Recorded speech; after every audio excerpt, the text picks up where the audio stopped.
दर्शकों नमस्कार, मैं हूं कैलाश कुशवाहा और आप देख रहे हैं सोनाली सिटी चैनल गुना। आज की प्रमुख खबरों पर नजर डालने से पहले एक नजर डालते हैं आज की तमाम हेडलाइंस पर। गुना में एक और कोरोना पॉजिटिव मरीज, महिला निकली कोरोना पॉजिटिव। मिली जानकारी अनुसार महिला महाराष्ट्र से उत्तर प्रदेश की ओर जा रही थी। इसके बाद उसे रास्ते में प्रसव पीड़ा हुई। बीनागंज स्वास्थ्य केंद्र में महिला को भर्ती कराया गया था, जहां उसकी जांच की गई। उसकी रिपोर्ट भेजी गई। रिपोर्ट आने के बाद महिला पॉजिटिव बताई गई है। महिला जिला अस्पताल में आइसोलेशन वार्ड में भर्ती है। अभी कोरोना पॉजिटिव है तो क्या मामला? एक गर्भवती महिला बॉम्बे से आजमगढ़ जा रही थी, तो उनका जब बीनागंज क्रॉस कर रही थी उनका डिलीवरी पेन हुआ है। लेबर पेन के टाइम पे नियरेस्ट हॉस्पिटल हमारा बीनागंज में भर्ती हुआ। वहाँ पे उनको एक बच्चा जन्म हुआ एंड उसी टाइम बॉम्बे से आया हुआ है, तो फिर हम लोग सैंपल भी ले लिए थे, तो सैंपल अभी पॉजिटिव निकला है। अभी वो महिला अभी फर्दर ट्रीटमेंट के लिए डिस्ट्रिक्ट हॉस्पिटल गुना में भर्ती है। गौरतलब बात यह है कि ये महिला अभी गुना में है, लेकिन गुना में ये काउंट नहीं होगी क्योंकि ये मुंबई से उत्तर प्रदेश की ओर जा रही थी, जिसका गुना से कोई वास्ता नहीं है। गुना ग्रीन जोन में ही रहेगा। एक और युवती की कोरोना पॉजिटिव रिपोर्ट आई है। वही युवती भी महाराष्ट्र से उत्तर प्रदेश की ओर जा रही थी, जिसका गुना में एक्सीडेंट हुआ था। उसे ग्वालियर रेफर किया गया था। ग्वालियर में उस युवती का सैंपल लिया गया तो वे महिला की पॉजिटिव रिपोर्ट आई है। वह ग्वालियर में एडमिट है, पर गुना से वे रेफर हुई थी, इसलिए गुना का नाम आ रहा है। गुना कलेक्टर ने दिखाया मानवीय चेहरा। 8 माह की गर्भवती महिला संगीता को बैतूल से बुलाया गुना। गौरतलब बात यह है कि कलेक्टर एस विश्वनाथन इससे पहले बैतूल में कलेक्टर थे। उन्होंने बैतूल कलेक्टर से सामंजस्य बिठाकर कल रात्रि में महिला को मकसूदनगढ़ बुला लिया। महिला ने गुना कलेक्टर और बैतूल कलेक्टर दोनों का धन्यवाद व्यक्त किया। नाम? संगीता। क्या घटनाक्रम हुई आपके साथ लॉकडाउन के दौरान? ओके, हमारी बस चालू थी जब से गई थी मैं। अब वहाँ से फिर मेरी बहन के घर से मामा के घर चली गई। कौन सी जगह? खेड़ी सावलीगढ़। हाँ, कौन से जिले में? बैतूल जिले में। हाँ, फिर क्या हुआ? वहाँ से फिर हमारे मामा जी दूसरे दिन आ रही थी, उतने में बस बंद हो गई तो मैं वापस चली गई बस स्टैंड से घर। तो फिर दो महीने से भी ऊपर हो गए थे, 2.5 महीने हो गए थे। फिर मेरी स्थिति ऐसी हो गई थी कि मतलब खाने पीने की कोई व्यवस्था नहीं थी। मामा जी भी परेशान कर रहे थे, कह रहे थे तुम्हारे घर चले जाओ। तो फिर कैसे जाएंगे, हमारी सुनवाई नहीं हो रही थी। फिर 2-3 वक्त हमने कलेक्टर साहब को बैतूल आले को रिपोर्ट लेकर आई कि भैया हमारी ऐसी बात है सर, हमारी सुनवाई करो। तो उन्हें कहीं गुना लगाया तो वहाँ पे भी सुनवाई नहीं हुई। फिर हमने ऑनलाइन किया, फिर यहाँ से भी की, उसके बाद में सुनवाई हुई। फिर कलेक्टर साहब ने गुना लेने बैतूल फोन लगाया, बैतूल से फोन लगा के फिर कलेक्टर साहब ने गाड़ी भेजी तो उनकी गाड़ी से आए। मकसूदनगढ़? हाँ, मकसूदनगढ़ है। कलेक्टर साहब की गाड़ी आई थी छोड़ने? हाँ, बैतूल आली मैडम ने भेजी थी। अच्छा, क्या नाम है आपका? संगीता। आपके पति का नाम? हेमराज।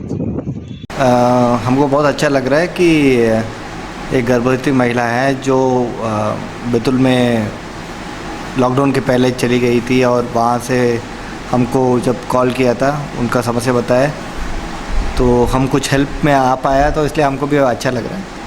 कलेक्टर बैतूल साहब को भी हम धन्यवाद कहना चाहेंगे कि वो भी हम जैसे हम उनको इन्फॉर्म किया ऐसा मामला है, एक गर्भवती महिला है, गुना ज़िले का रहने वाला है, आपका बैतूल में आके फंस गया, तो उन्होंने भी इमीडिएटली हमको हेल्प करने के लिए आश्वासन दिया। इमीडिएटली उनको भी यहाँ पहुँचा दिया। आई थिंक वो अभी पहुँच के वो ठीक ठाक है।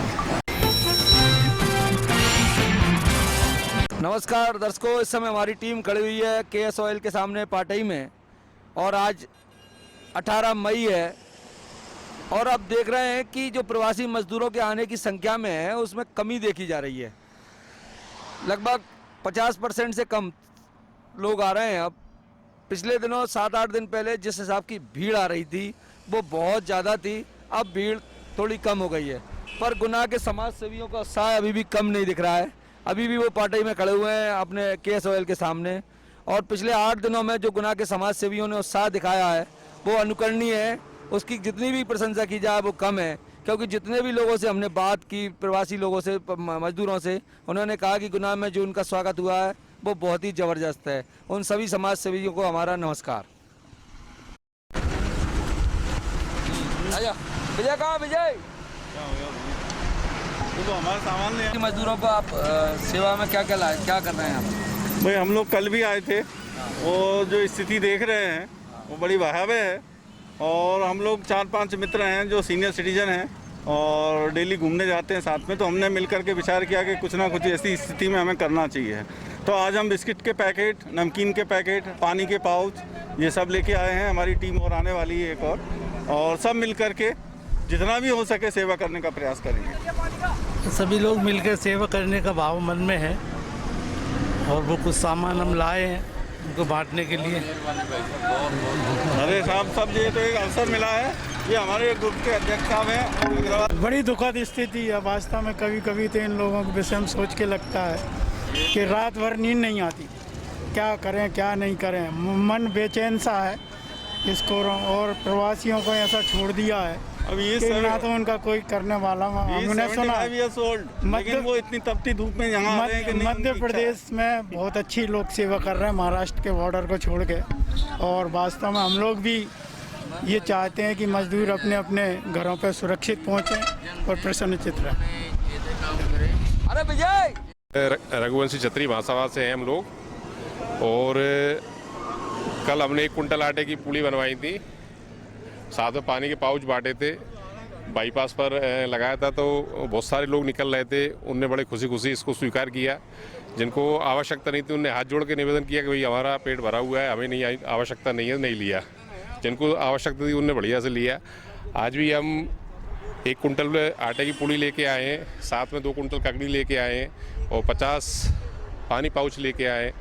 और आज इधर बिलोनी अपना 15 ढाबे पर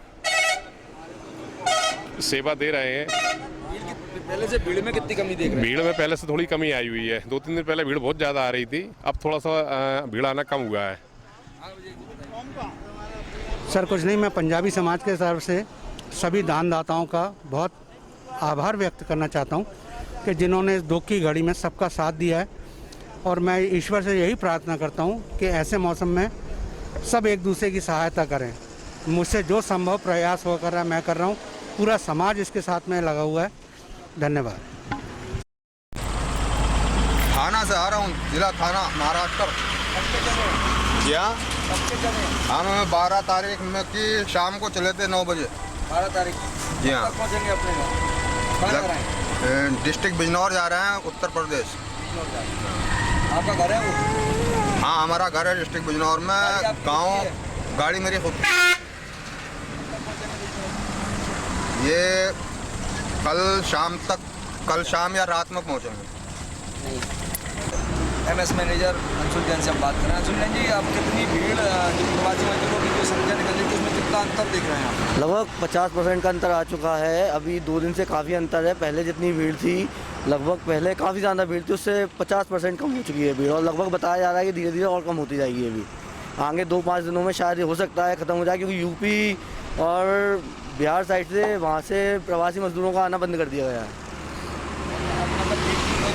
दिनों दिन कम होती जाएगी भीड़, क्योंकि प्रवासी मजदूरों का आना कम हो गया, और जितने आ रहे थे शायद आधे से ज़्यादा अपने अपने घर पहुँच चुके हैं। तो दिन पे दिन ये भीड़ कम होती जा रही है। इनफैक्ट मैं ये कहना चाहूँगा कि गुना ज़िले में इतना अच्छा काम हुआ है कि बहुत सारे लोग ये बता रहे हैं कि गुना ज़िले के रास्ते में हम जाने से हमको पानी पीने का, टॉयलेट्स का, खाने का सब व्यवस्था उसमें हो रहा है। तो ऑब्वियसली ये जिला प्रशासन अकेले नहीं कर सकते थे, एंड बहुत सारा सामाजिक संगठन, बहुत सारे लोग आगे आके ये संभव हो पाया। हमारे एंटायर 100 किलोमीटर हमारा नेशनल हाईवे है, उसमें ऑलमोस्ट 10-15 लोकेशंस पे प्रॉपरली उनको पानी पीने का व्यवस्था, उनको खाने का व्यवस्था, इतना सारा अभी इंतज़ाम कर दिया। मैं कह रहा हूँ कि गुना ज़िले के हाईवे के थ्रू ऑलमोस्ट 1 लाख लोग हर दिन क्रॉस हो रहे हैं, एंड बहुत सारे लोग महाराष्ट्र से उत्तर प्रदेश जा रहे हैं। ये क्रेडिट इवन दो जिला प्रशासन ने भी किया, बट गुनावासी को बहुत जाना चाहिए। वो लोग भी बहुत अच्छी तरह से हेल्प भी किया। बट सब लोग से अनुरोध कर रहा हूँ, आप लोग अभी भी एसडीएम के अंदर आप लोग डिस्कस करके कर रहे हैं, ऐसे ही कर लेना, सो दैट थोड़ा डिसिप्लिन स्ट्रक्चर वे में रहेगा। सिर्फ मेरा इतना ही आपसे अनुरोध है कि ये बहुत सारे व्यक्ति लोग महाराष्ट्र से यूपी जा रहे हैं, वो लोग संक्रमित भी होने का संभावना है। तो मेरा अनुरोध है कि आप लोग निश्चय मास्क पहनना, कुछ खिला दिया तो हैंड सैनिटाइजिंग कर लेना, आप लोग सोशल डिस्टेंस 2 गज की दूरी 100% मेंटेन करो, नज़दीक मत जाइए, दूर से आप हेल्प कर लीजिए। मानव के हिसाब से आप लोग का हेल्प करना एक बहुत ज़रूरी है। एट द सेम टाइम आप लोग भी आप सुरक्षित रहना भी हमारा कर्तव्य है।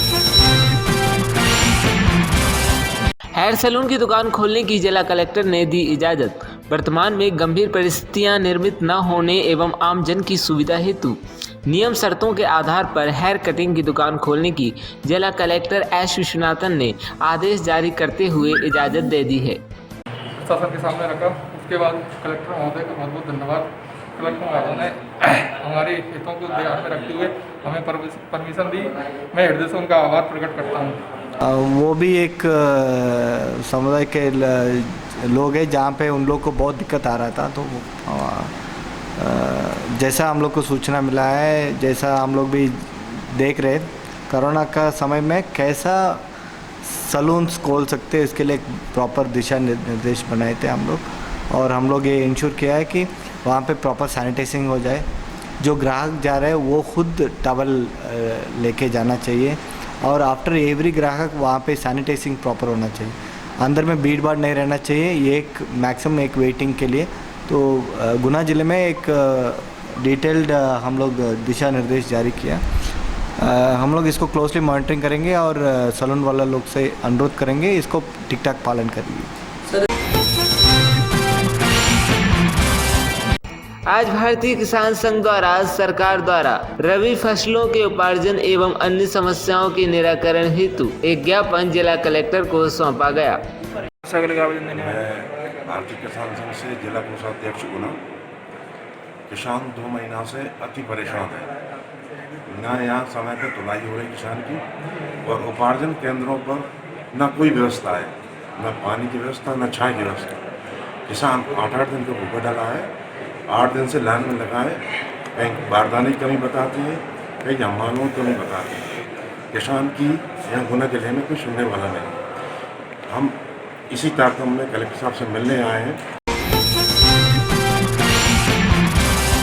विगत कुछ दिनों पहले ग्राम सतनपुर में कूड़े फेंकने को लेकर हुए खूनी संघर्ष में फरार आरोपियों द्वारा मृतक परिवार को राजीनामे के लिए दबाव बनाए जाने एवं उसके बच्चों को जान से मारने व गांव से भगाने की धमकी दी जाने हेतु आज परिजनों ने उचित कार्रवाई की मांग को लेकर एसपी ऑफिस पहुंचकर सौंपा ज्ञापन। जी कचरा फेंक रहे थे सतनपुर के धाकड़ लोग हमारे घरों के आगे। हमारे मना करने पर उन लोगों ने जुट बनाकर एक राय होकर इन लोगों को, देवीलाल जी को और इनके भाइयों को, बच्चों को, सबको मारा। इसमें इनके लक्ष्मी नारायण जी और इनका एक अवधेश नाम के लड़के शांत हो गए। जिन लोगों की शिकायत में रिपोर्ट में नाम दिया था उनमें कुछ ही लोगों के नाम लिए गए, पुलिस ने दर्ज किए हैं और कुछ लोगों को पकड़ा, बाकी अभी फरार चल रहा है। वो लोग इनको जान से मार धमकी दे रहे हैं, इनको राजीनामे का बोल रहे हैं, ना करने पर इनको गांव से भगाने का बोल रहे हैं, इनके घरों पर रात्रि में पत्थर फेंक रहे हैं और जगह को हड़प करने की बोल रहा है कि इनको यहाँ मत रहने, उनकी जमीन ज़्यादा सब हड़प कर लो और इनको यहाँ से भगा दो, घर मर सब तोड़ दो। गुना जैसम चौराहे के पास स्थित आर्य समाज स्कूल के पास आज एक अज्ञात व्यक्ति का शव मिला है। व्यक्ति की जेब से आधार कार्ड की फोटोकॉपी मिली है जिसमें नाम ओम प्रकाश, बेड़िया, ग्राम पाराशरी, जिला अशोकनगर लिखा हुआ है। सूचना पर पहुंची एम्बुलेंस उसे जिला अस्पताल ले गई। चाचौड़ा नायब तहसीलदार ने चेकिंग के दौरान पुलिस पर झाड़ा रोब। गुना शहर में प्रवेश को लेकर पुलिस वालों पर बनाया दबाव। यूपी गया अफसर पुलिस से बोला झूठ कहा, दतिया से लौटा हूँ। पुलिसकर्मियों पर रोब झाड़ने वाले नायब तहसीलदार का नाम उदय सिंह बताया जा रहा है। उनका पुलिस स्टाफ से कहना था कि वे दतिया गए थे, लेकिन पुलिस चेकिंग के सूत्र ये बताते हैं उक्त अफसर जालौन के ग्राम गोपालपुरा ई पास अनुमति लेकर गए थे और गाड़ी में भी ड्राइवर सहित 4 लोग सवार थे। आज हनुमान चौराहे से हार्ड रोड की तरफ जाने वाले रोड पर बनी रही जाम की स्थिति, क्योंकि रोड को वन वे कर रखा है। बहुत देर तक जाम लगने के बाद दूसरी तरफ से हटाए गए बैरिकेड्स, उस तरफ से 2 व्हीलर वाहन निकाले गए व दूसरी तरफ जो पहले से खुला था उधर से बाहरी वाहनों को निकालने की इजाजत दी गई। अपने घर पहुंचेंगी दार्जिलिंग की 2 बेटियां, एसडीएम शिवानी गर्ग के विशेष प्रयासों से हुई व्यवस्थाएं। लॉकडाउन के दौरान गुना में फंसी दार्जिलिंग की दोनों बेटियां अपने घर पर पहुंच सकेंगी। एसडीएम शिवानी गर्ग के विशेष प्रयासों से दोनों बेटियों को सुरक्षित घर पहुंचाने की व्यवस्था की गई। हम लोग दुबे कॉलोनी में रहते हैं। हम लोग यहाँ 2018 में आए थे जॉब के लिए और हमारा 2 अप्रैल को घर जाना था, लेकिन लॉकडाउन की वजह से हम लोग इधर फंसे हुए थे।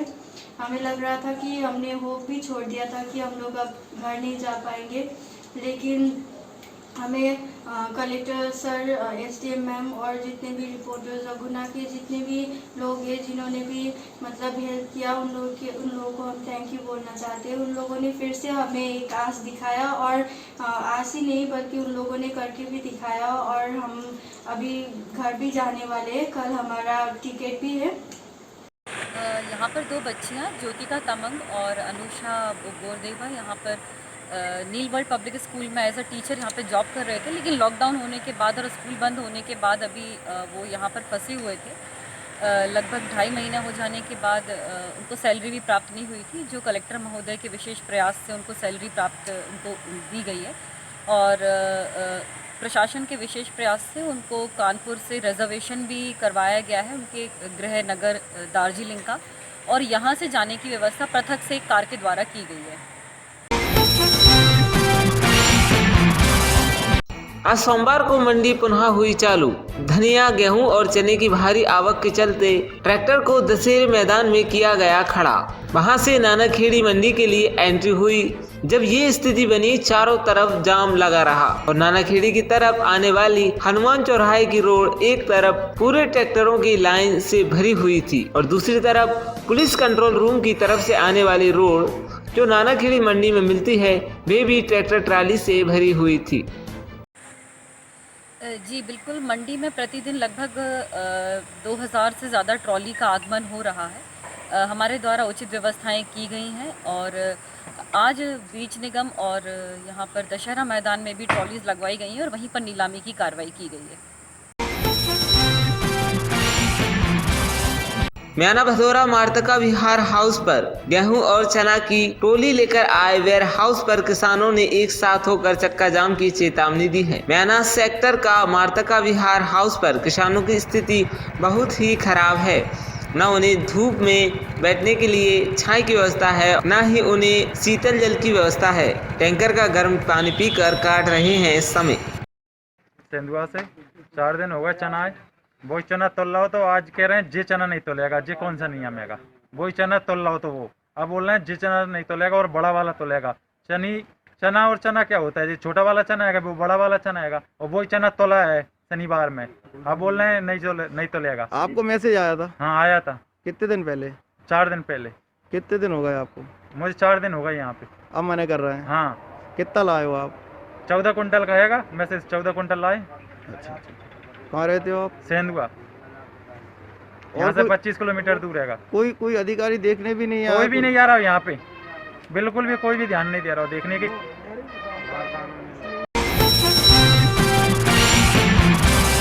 पुलिस अधीक्षक तरुण नायक के द्वारा ईवी रोड हाईवे पर संचालित होने वाले होटल ढाबों पर सख्त कार्रवाई के निर्देश जिले की पुलिस को दिए गए हैं, जिसके बाद भी नियमों को दरकिनार करने वाले होटल ढाबों पर जिले की पुलिस की कार्रवाई लगातार जारी है, जिसमें चालानी कार्रवाई के साथ होटल मालिकों पर एफआईआर का कार्य भी पुलिस द्वारा किया जा रहा है। बताया जाता है ईवी रोड हाईवे बिलौनी बाईपास पर एक ढाबा हाईवे से गुजरने वाले ट्रकों के स्टाफ को खाना परोस रहा है।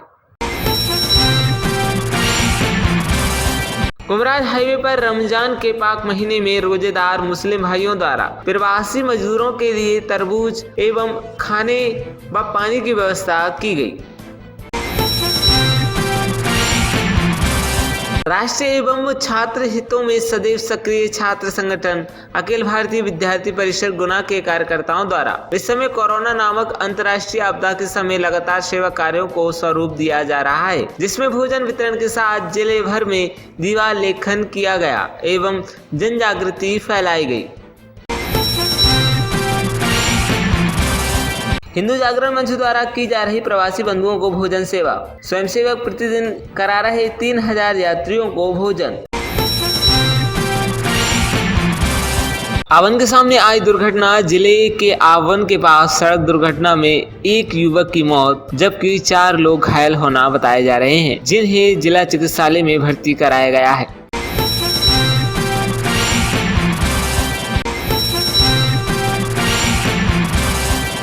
आज कुमराही नगर पंचायत परिसर में कोरोना संक्रमण के चलते लॉकडाउन के दौरान परिषद के सीएमओ सहित समस्त कर्मचारी सफाई कामगार भाइयों बहनों के द्वारा अपनी जान जोखिम में डालकर तमाम तरह की व्यवस्थाओं को बनाने एवं शहर की साफ सफाई व्यवस्था को दुरुस्त रखने के लिए अतुलनीय योगदान के लिए उनके प्रति कृतज्ञता ज्ञापित करते हुए माला पहनाकर एवं मास्क देकर सम्मान कर उनका नागरिक अभिनंदन किया गया।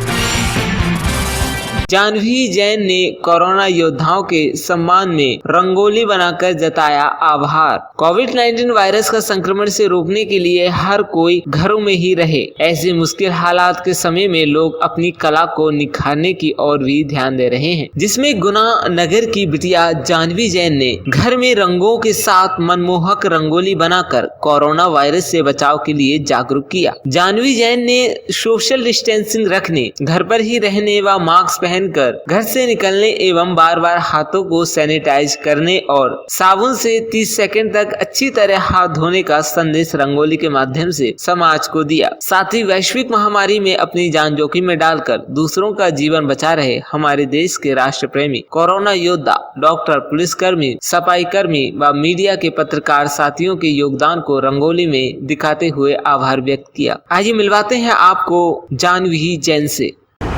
कोरोना से हमको पहली बात हमको डरना नहीं है, कोरोना से हमको लड़ना है। हम सबको मिलकर इसे कैसे इसको ख़त्म करना है, कैसे इससे लड़ना है, कैसे इसका बचाव करना है, इससे बचाव करना है, उस सब के हमको मिलकर इससे प्रयत्न करना पड़ेगा। सबको मिलकर हमको इसको अवेयर करना पड़ेगा, लोगों को जागरूक करने की बहुत ज़रूरत है। आप देख सकते हैं कैसे जो हमारे मजदूर हैं वो अभी परेशान हो रहे हैं, लोगों को अभी बेरोजगार हैं लोग, तो हमको इस सब से मिलकर लड़ना है। कोशिश करिए कि आप एक दिन भर में अगर आप एक जने की भी मदद कर पाएंगे तो ऐसे लाखों लोगों की हम मदद कर सकते हैं। तो कोशिश करिए कि हम ऐसे लोगों को सहारा दे पाएँ, उनकी मदद कर पाएँ। दूसरी बात कि मोदी जी ने, हमारे जो प्राइम मिनिस्टर हैं, उन्होंने जो गाइडलाइंस दी हैं कि आप अपने हाथ धोइए, आपके पास सैनिटाइज़र नहीं है कोई बात नहीं, आप घर पे सैनिटाइज़र बना सकते हैं, उन्होंने तरीके भी बताए हैं। उसके बाद आप मास्क लगा के रखिए, आप घर पे रहेंगे आप उतना सेफ़ रहेंगे। तो हमको ऐसे ही प्रयत्न करना है और अपनी लड़ाई जो है ये पूरी देश की लड़ाई है और एक इंसान होने के नाते, इस देश के वासी होने के नाते, इस देश के सिटीज़न होने के नाते हमें ये लड़ाई जीतनी है। धन्यवाद।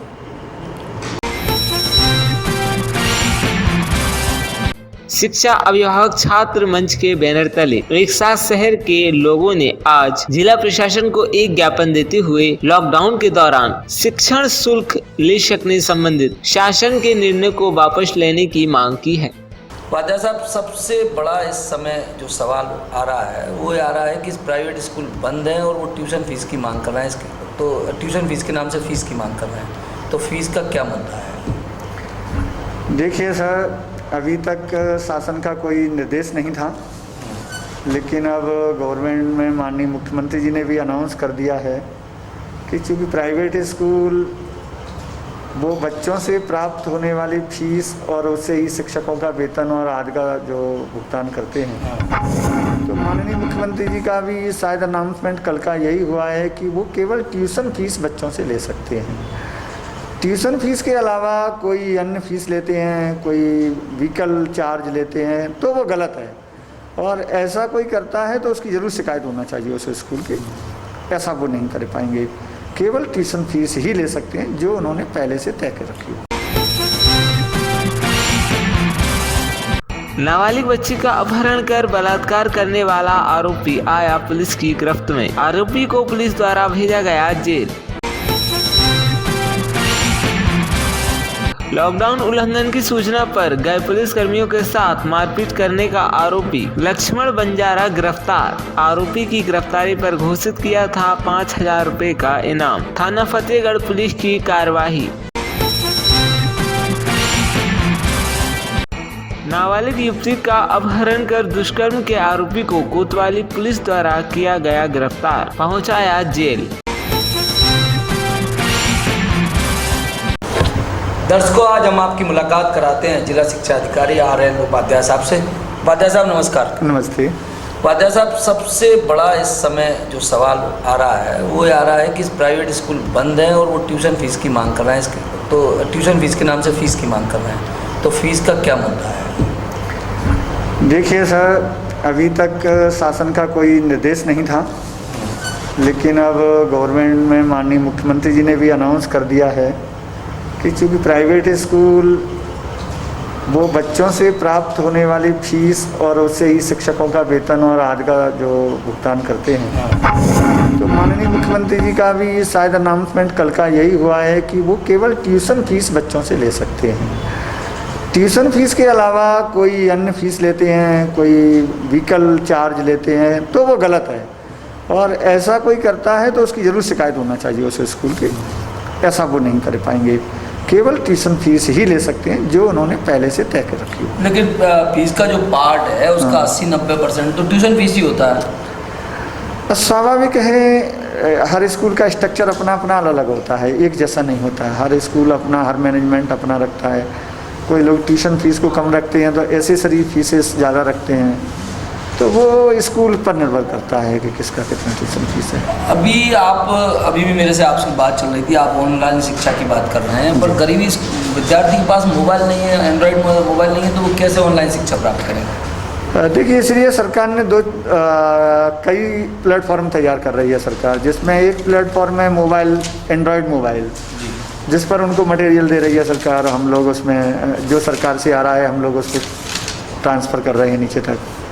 हमारे ग्रुप्स बने हुए हैं टीचरों के साथ, बच्चों के साथ। और ऐसे बच्चे जिनके घर पे कोई किन्हीं कारणों से मोबाइल की सुविधा नहीं है, एंड्रॉयड की, तो ऐसे बच्चों को हमने आप लोगों से अनुरोध किया है कि आप लोग, जैसे हमारा शहरी क्षेत्र है जहाँ गरीब तबका जो स्लम एरिया है, जहाँ पर ऐसे बच्चों के पास एंड्रॉयड मोबाइल नहीं है उनके पेरेंट के पास में, तो हमने आप लोगों से अनुरोध किया है कि हम मटेरियल बाई व्हाट्सएप ग्रुप पे या हम लोग एक कोई लिंक बना लेते हैं आपके साथ में, या हम लोग अपना पेन ड्राइव ले करके आपको देते जाएंगे जो हमारा पर डे आता है। उसमें हम आप लोगों का सहयोग मांग रहे हैं और दे रहे हैं। आप लोगों का सहयोग चल रहा है कि हम इस माध्यम से। फिर दूसरा माध्यम कल सरकार ने फिर और निर्णय किया कि हम दूरदर्शन के माध्यम से, उन्होंने एक टाइम दिया है, तो और आप जानते हो कि दूरदर्शन की सुविधा आज की तारीख में हर गरीब घर में है।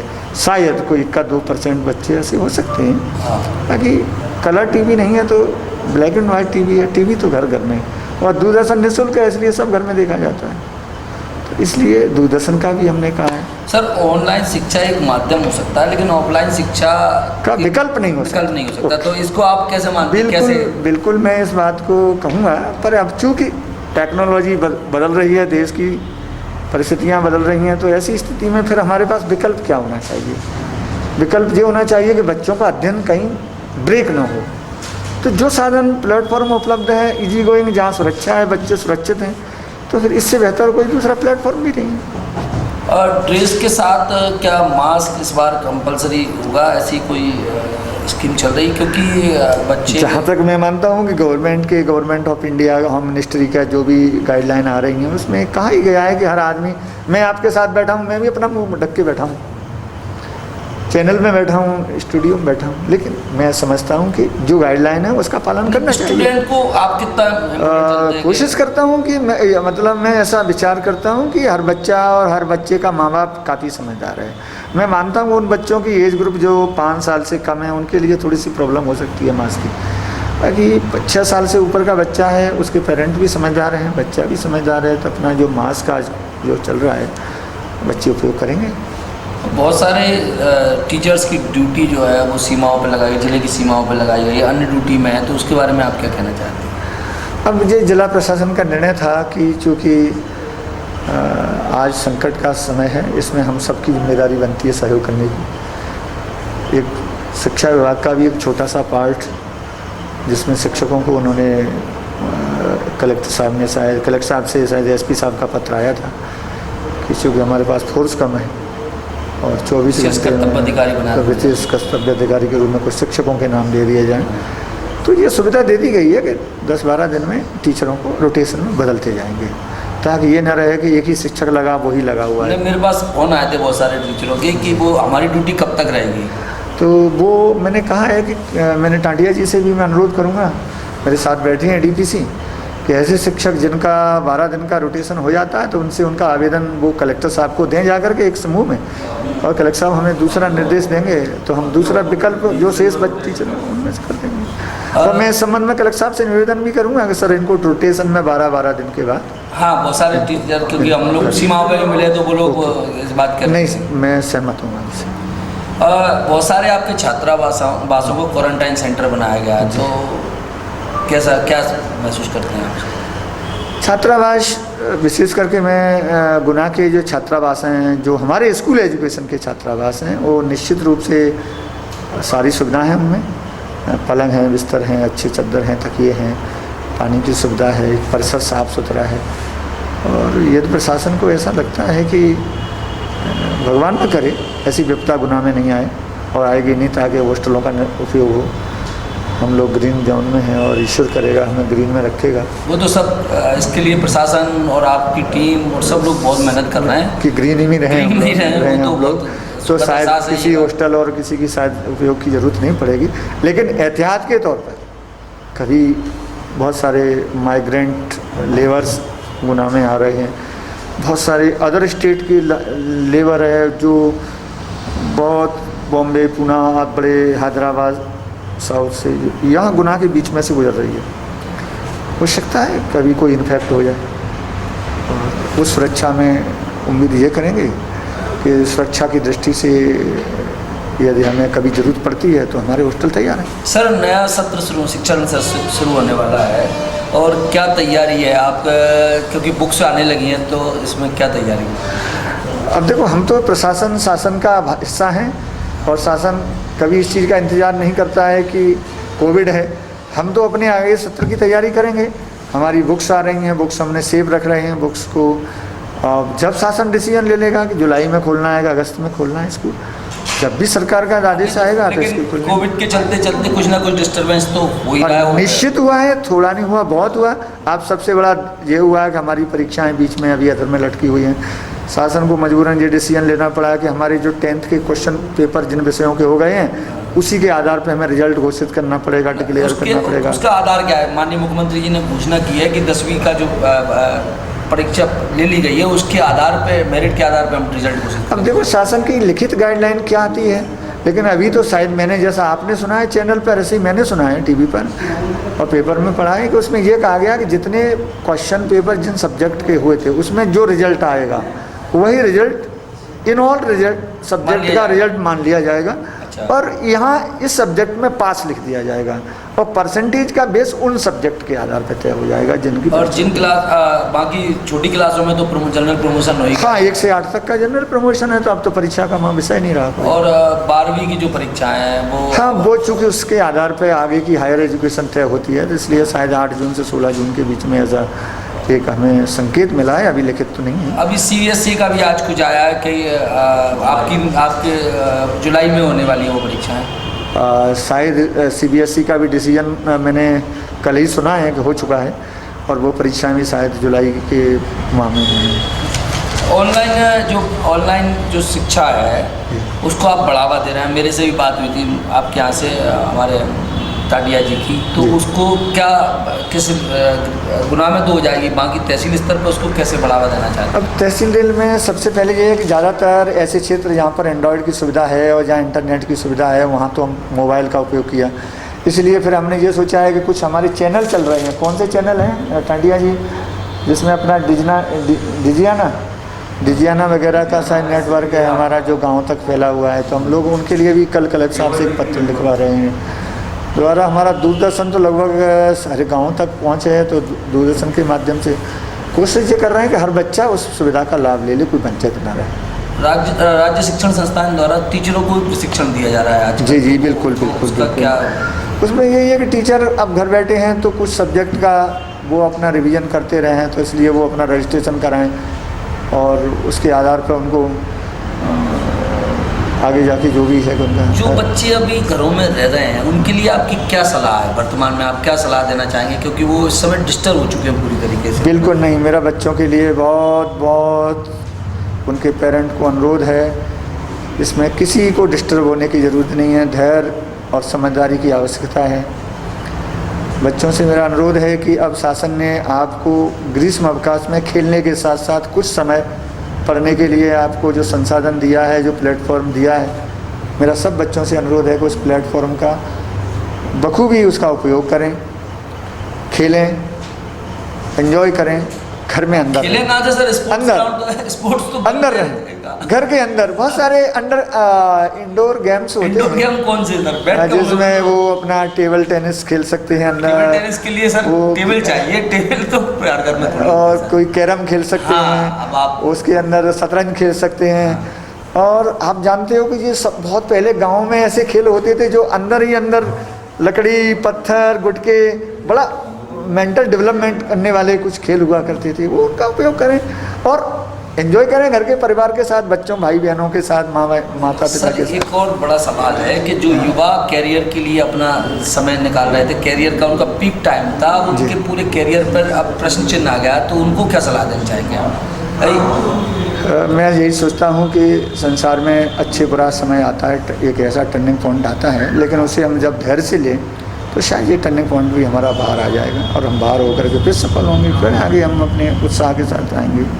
ठीक है, एक बुरा समय है लेकिन ये भी निकल जाएगा। नहीं, धैर्य बनाने के लिए, क्योंकि प्रतियोगी परीक्षा पूरी तरह से बंद है और उनको अपना कैरियर अंधकार में दिख रहा है अभी, तो उनके लिए आप क्या सलाह देंगे इस समय? मैं यही कहूँगा कि बहुत क्षेत्र हैं दुनिया में बढ़ने के लिए, बहुत सारे क्षेत्र हैं। प्रतियोगी परीक्षाओं को भी अपना समय दें, लेकिन साथ साथ हम और भी कुछ सोचें, क्योंकि आप जानते हो कि करोड़ों लड़के परीक्षा प्रतियोगी तैयारी करते हैं, सभी करोड़ों बच्चे तो प्रतियोगी परीक्षाओं में सफल नहीं होते हैं। आप अपने टीचर्स को क्या संदेश देना चाहेंगे हमारे चैनल? मैं टीचर से यही कहूँगा कि वो अब ये छुट्टी का अवकाश है, अवकाश का समय चल रहा है, लॉकडाउन है, घर में रहते हैं, अपने घर के सारी चीज़ों के साथ साथ घंटा 2 घंटे जो शासन उनको मटेरियल दे रहा है उसका अध्ययन करें बच्चों को समझाने के लिए, और ऑनलाइन बच्चों के साथ संपर्क में रहकर बच्चों के साथ एंजॉय करें, उन्हें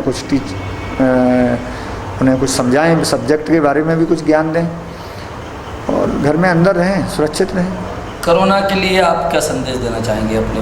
मैं कोरोना के इस महामारी के इस काल में समय में मैं अपने सभी साथी जिले के समस्त नागरिक बंधु बहनें, टीचर, शिक्षक भाई बहनें, बच्चे, आप सब के लिए यही कहूँगा कि सरकार की गाइडलाइन का पालन करें, घर के अंदर रहें, सुरक्षित रहें, ज़रूरत पड़ने पर ही सुरक्षा के साथ घर से बाहर निकलें। और छोटे बच्चों के लिए ये है कि समय जो प्राप्त हुआ है उस समय का उपयोग करें, अध्ययन अध्यापन में अपना समय व्यतीत करें। धन्यवाद। धन्यवाद सर, आप हमारे स्टूडियो पर आए।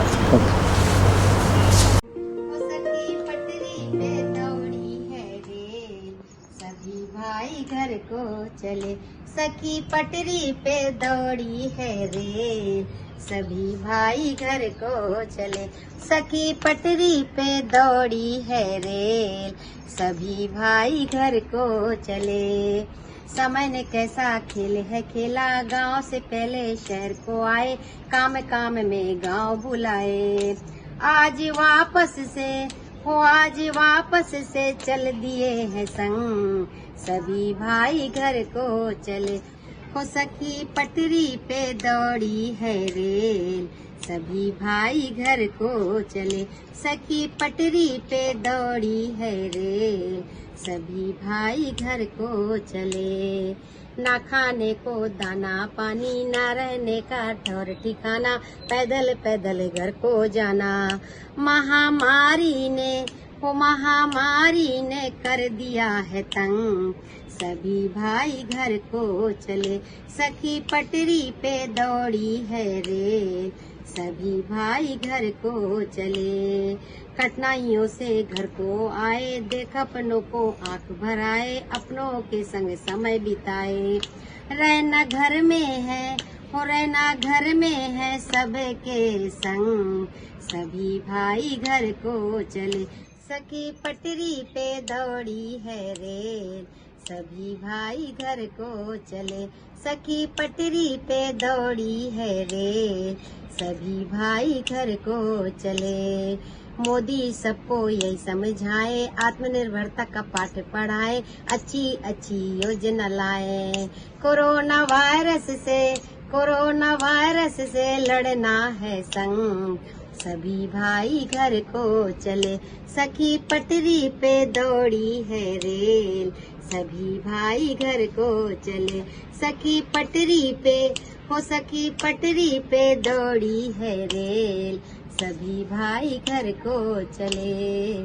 सभी भाई घर को चले, सभी भाई घर को चले।